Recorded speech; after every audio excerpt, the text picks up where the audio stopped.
Today in Conversations That Convert, we will be talking about why builders lose sales and what they can do about it as it relates to the initial consultation or the site visit.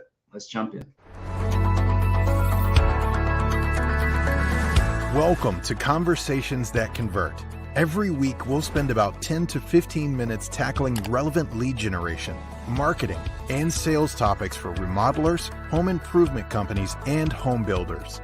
Conversations That Convert is brought to you by Builder Lead Converter, your perfect sales assistant. And now, here's Rick and Diana.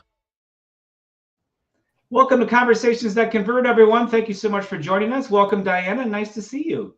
Nice to see you too. Welcome, everybody. How are you? What's our topic today, Diana? Today, again, how we can not lose sales. And this is part 5 of our sales process. And we will see how the initial consult and site visit can help us. That's right. And this is, again, continuing with our series of why builders lose sales. So here is where we are at. We have qualified the lead on the phone, and we will now set up a face-to-face meeting. What should we do next? And again, we're looking at some best practices here to make sure that we're not tripping up here and potentially costing us a sale. So this is, again, focusing on that initial consultation. If you're a home builder, most likely they're coming to your office, your model home, or if you're a remodeler, that means you're going to their home. So we're going to break this down as simple as possible, starting with after you've made that appointment, what should you do before the meeting? What do you think, Diana? What would be a good idea before the meeting? Before the meeting, maybe to better prepare. Wow, I like it. Setting expectations, right? Let me show you something that I put together. It is called a send ahead. So the send ahead is something that would be emailed to the client in either a PDF or it can be in a web form as well. But it's really good. We'll set expectations of what will happen. So this would go along with a confirmation of the appointment. And this is, again, is one for remodeling. I also made one for home building. Let's walk through this and look at some of the key things you should have in your send ahead. First of all, again, we're going to start off with setting expectations. Okay, what will happen at that meeting? Where will the meeting take place is next. Some things that the lead should be thinking about. So we created 5 bullet points here. Everything from what do you like your home about the way it is, also to what concerns do you have about remodeling? You know, and what kind of remodeling experience do they want? They may have never remodeled before. We will then also incorporate some important resources for them. So some information more about us, some photo galleries. We want them to spend time looking at our projects. Also, what our clients are saying. So this will be links to reviews, testimonials, so on and so forth. This will then talk some more about how to make a good choice, budget, and then give them a link back to our website, your contact information as a salesperson. If you're going to include lender information here, you can include that. One thing we used to do is create a finance worksheet and show, we would walk people through a finance worksheet, and I'll show you an example of that here as well. Again, your links to your client testimonials. Put those all into a nice PDF, attach it to the email, or create it on a web page. We've done actually the web page, so it's simply a link, less likely to get end up in someone's spam if it's not a PDF. Now, next part on here is we're going to assume that you will interview 2, maybe 3 different remodelers. So we're going to give them a list of questions and tips of what they should ask any remodeler. And the important thing about this, Diana, is the reason that we want to bring it up is because we're prepared. But if they bring in someone else and they start asking these questions, we want that other builder not to be prepared, where then we look more professional and look like a better fit for the job, assuming it's a job that we want. What do you think so far, Diana? I think that looks good, and it really raised the credibility in front of the client. That's right. Yeah. Yeah, and I love that word you use, credibility, because again, we're not being compared so much to the next builder they'll bring in behind us. We are being compared to their favorite place to do business. So if they've had a really good customer service experience with whatever sort of business place, That's what we want them to think of, and so they get the warm fuzzies when they hear from us. Doing things that our competitors aren't going to do. People just don't do this. Yeah. So this is what we really want to focus on. So we're giving them all these tips here. Again, talking about budget, how that's going to be comprised, making sure people ask about references. We created, 22 questions of what they should do. But the most important thing, Diana, that I want to finish with here is what I call the needs, wants, and wish list. So prior to that meeting, I will ask the lead to look at their project in 3 lenses. What do they need to have done in that project? In other words, those are must-haves. They will not be taken out of the scope of work.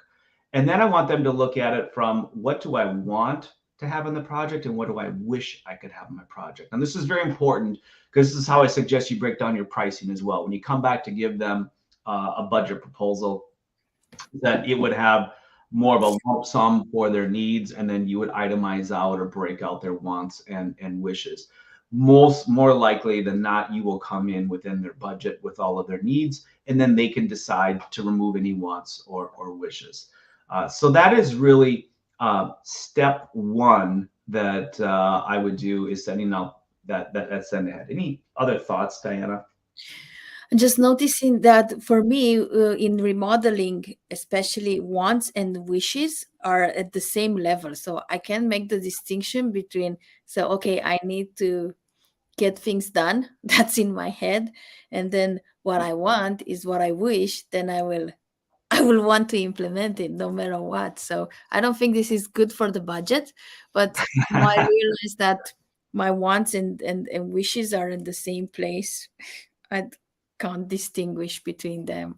Well, and so what you just said is the exact mentality that we want the lead to have. We don't want to come back and include the wants and wishes in the initial budget number, because that might push them over where they want to be.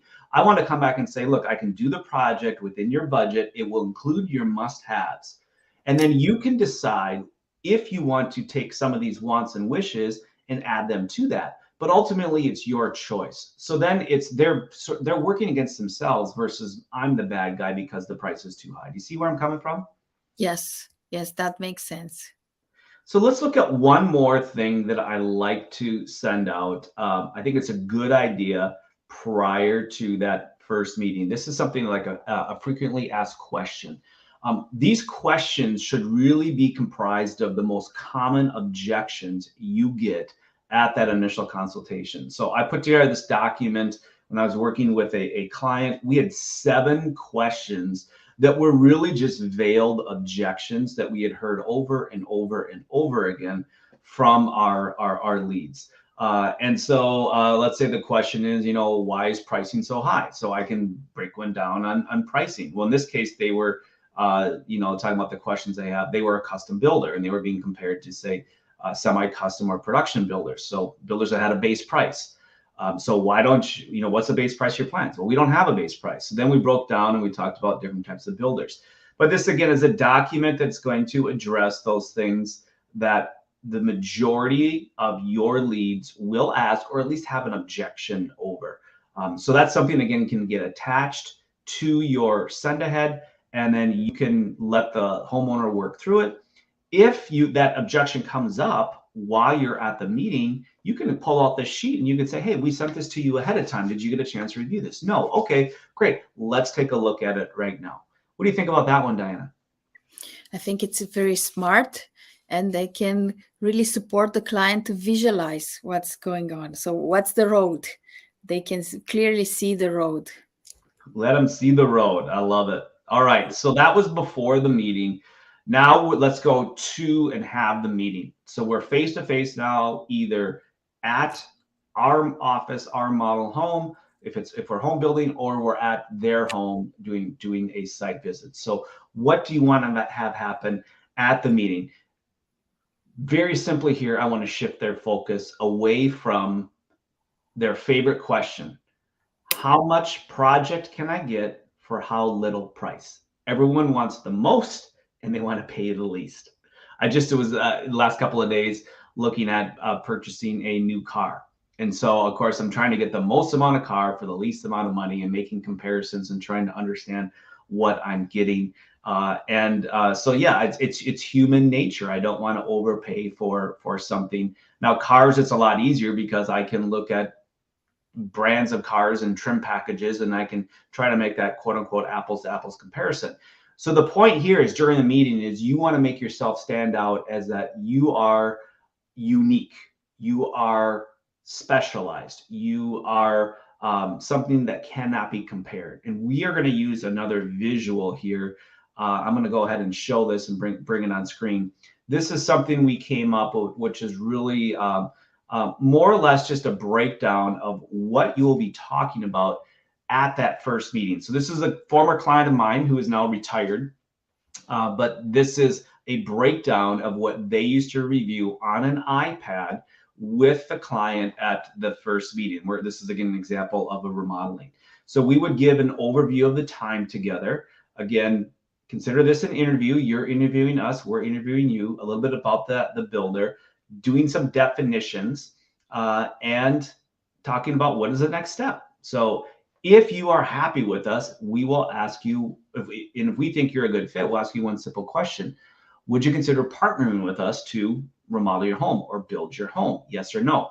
As soon as the customer or the lead says, yes, I would consider you, now they've shifted to your process. So now you can start bringing up your design agreement or your proposal preparation agreement or your scope and range agreement, which is like what this client did.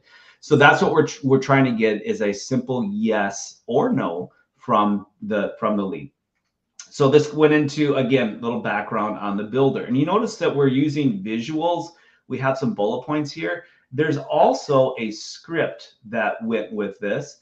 And this script is something that I went ahead and created so that the salesperson could follow along as they went through this and ask really pertinent questions during specific slides here. So the next thing, if you remember, we're going to go through definitions. So what is a draftsperson versus an architect versus a lead designer? We'll talk about the breakdown of what comprises the price of your remodeling project. We're going to talk about bidding and trying to get that low price versus design build, where we're looking at a low cost versus a low price, and what's the differences there. We'll give examples of different types of kitchen remodels in this case. This is an example of a finance worksheet. So we would help the homeowner understand, if they were going to borrow against their home, how much money they could get out of it. Again, we would use this again to go back and reconfirm this is how pricing is put together. Then we would talk about some unique aspects of the client. So you have an on-site manager or a lead carpenter, how we communicate, how the quality control is handled and the inspections. We would even go in and introduce our project managers here and say, hey, if you elect to work with us, you're going to be working with Rob or Justin or, whoever. And so we would give them a little background here. And then we finished up asking that question. Would you consider hiring Powell Custom Homes, in this case, to partner with you to build or remodel your home? Yes or no? And that's how we move them away from product and price and to our process. Thoughts, Diana? That's amazing. So you basically support the client 100% and you help them choose you. Absolutely. And it's as simple as just trying to be what you have to look at this as an educational opportunity. Yeah. So we're not selling, we have to educate first. Yeah. So once the client or the lead is educated, once they do that, then they have the ability to say yes or no. I like your process. I don't like your process. Because you may go through the education process and they might say, I don't care what you say. I want to get 3 bids. And you at that point have to say, hey, I really appreciate the opportunity here. That's not how we operate. If you change your mind, you've got my contact information, but we're going to withdraw ourselves from the running. And you go on to the next one. Never, ever, ever do I recommend getting into a bidding situation. Some builders are forced into it, but again, if you're doing your lead generation and capture right and converting enough appointments, you do not need to bid. So let's move on to after the meeting. Should we do that? Yes. What's happening after? clearly I have to give them what are the next steps. So again, once I've shifted their focus into, okay, Diana, we like you, we would consider partnering with you. What's the next step? The next step then is they're going to your process. So I like to use something called a process map. You pull that out and say, here's where we're at right now. So it's a visual. This is what happens next. So it's our scope and range meeting. And in order for me to produce a scope and range for you, I will need to collect this much money. We will provide this, this, and this for you. And I will come back and we will give you a narrowed budget. And to do that, we need to go through the next process, which is I need to, do measurements for your home. I need to look around and review your needs, wants, and wish sheet, which we talked about coming in. I may need to go look at their land, if they have land, if they're a home builder, but there's always a next step in the process. But I want to get a commitment right here, not only a verbal commitment that, yes, I would consider using you, but also a financial commitment. So then it's what we're doing essentially is we're getting incremental commitments for incremental work. So you've done enough work to get to this point. Next step is get that deposit, that fee to start your budgeting process, and then move into the budgeting process. Final thoughts, Diana.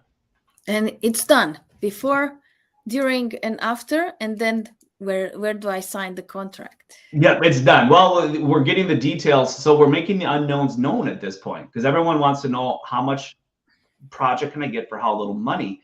So the process will answer those questions, but they have to buy into the process and they have to buy into paying you to provide that information. And I'm a huge proponent of, I am a consultant first, I'm a builder second. So you're going to hire me as a consultant first to give you the information you're looking for. Once you have that information, if you're happy with my work, then you can say, hey, I'd like to now hire you as my builder, and I'll sign the contract next. That's exactly right. And then just a quick note, it's a simple note, send a thank you note. Send a handwritten thank you note. I appreciate the time. I look forward to partnering with you. Whether you have someone else in the office write it, you write it, but send out a handwritten thank you note. Why? Because nobody does it. You just want to do things that nobody else does. Right. Good. I like that. Thank you note. So if you'd like to schedule your strategy call today, talk about these things and how we can help you attract, capture, and convert high quality leads so you can pick and choose your clients and jobs, go ahead and click that link right below. Thank you so much for joining us today on Conversations That Convert. And for my brothers and sisters in Christ, may the grace of the Lord Jesus Christ, the love of God, and the fellowship of the Holy Spirit be with you all always. We'll see you.